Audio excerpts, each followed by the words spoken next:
নমস্কাৰ, মই মণি। আপোনালোক সকলোকে মোৰ অন্য এটি ৰেচিপিলৈ স্বাগতম জনাইছোঁ।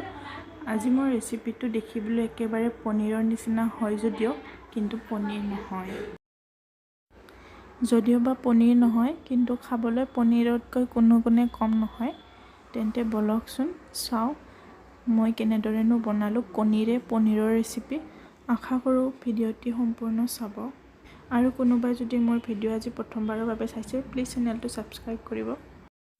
তেন্তে পলম নকৰি আজি ৰেচিপিটো আৰম্ভ কৰোঁ।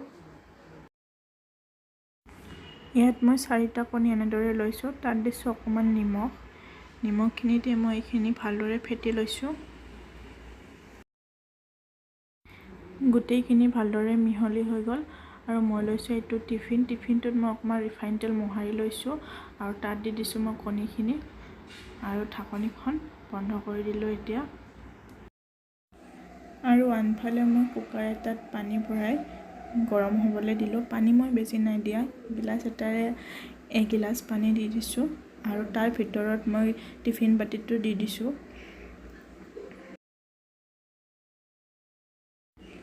টিফিন বাতিটো এনেদৰে বহুৱাই দিয়াৰ পিছত এতিয়া মই ঢাকনিখন বন্ধ কৰি দিছোঁ আৰু এটা চিটি মাৰিবলৈ দিম। কুকাৰটো ঠাণ্ডা হোৱাৰ পিছত মই টিফিন বাতিটো উলিয়ালোঁ আৰু এনেদৰে চাকু এখনেৰে চেক কৰি চালোঁ কণীখিনি সিজিলে নে নাই। কণীখিনি ধুনীয়াকৈ সিজি গৈছে। এতিয়া মই এইখিনি পনীৰৰ চাইজত কাটি ল'ম।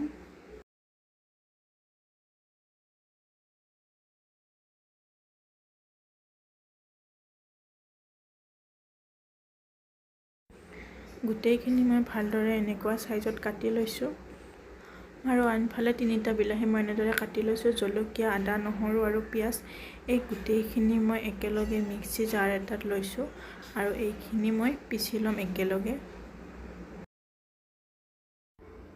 গোটেইখিনি সামগ্ৰী মই একেলগে এনেদৰে পিচি লৈছোঁ। তেন্তে এতিয়া বনাবলৈ আৰম্ভ কৰোঁ।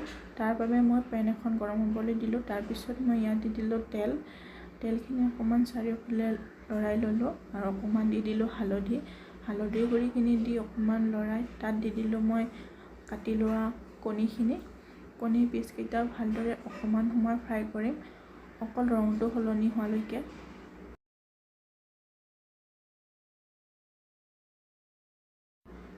কণীখিনি প্ৰায় মোৰ ফ্ৰাই হৈ গ'ল। এতিয়া মই এইখিনি এনেদৰে উলিয়াই লৈছোঁ। তাৰপিছত মই একেখন পেনতে দি দিছোঁ ইলাচি, দালচেনি আৰু লং। তাৰপিছতে দি দিছোঁ মই ইয়াত কেইটামান গোটা জিৰা, অকণমান হালধি গুড়ি, অকণমান জলকীয়া গুড়ি। এইখিনি দি ভালদৰে মিহলাই লৈছোঁ আৰু গেছৰ ফ্লেমটো মই ল' ৰাখিছোঁ। এতিয়া ইয়াত দি দিছোঁ মই টমেটো পেষ্টখিনি। গোটেইখিনি মই তেতিয়ালৈকে ফ্ৰাই কৰিম যেতিয়ালৈকে মছলাখিনি সম্পূৰ্ণ শুকাই নাযায়। মাজে মাজে এনেদৰে লৰাই থাকিম। মই এতিয়া মছলাখিনি প্ৰায় শুকাই গ'ল। মই দি দিলোঁ গিলাচ এটাৰে প্ৰায় আধা গিলাচ পানীখিনি দি ভালদৰে লৰাই ল'লোঁ। এতিয়া মই ইয়াত দি দিছোঁ অকণমান জিৰা গুড়ি, গৰম মছলা।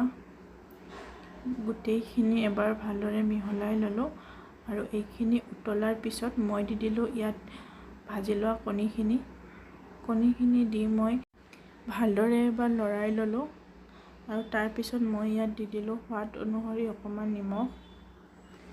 গোটেইখিনি এবাৰ ভালদৰে লৰাই লৈ 2 বা 3 মিনিট সময় মই উতলিবলৈ দিলোঁ। তাৰপিছত মই গেছটো বন্ধ কৰি ঢাকনিখন লগাই 5 মিনিটৰ বাবে ঠাণ্ডা হ'বলৈ ৰাখি দিলোঁ। আৰু ৰেডি হৈ গ'ল মোৰ আজিৰ ৰেচিপি। ভিডিঅ'টি সম্পূৰ্ণ চোৱাৰ বাবে ধন্যবাদ। যদি মোৰ ভিডিঅ'টি চাই ভাল পালে তেনেহ'লে লাইক, কমেণ্ট আৰু ছাবস্ক্ৰাইব কৰিবলৈ নাপাহৰিব।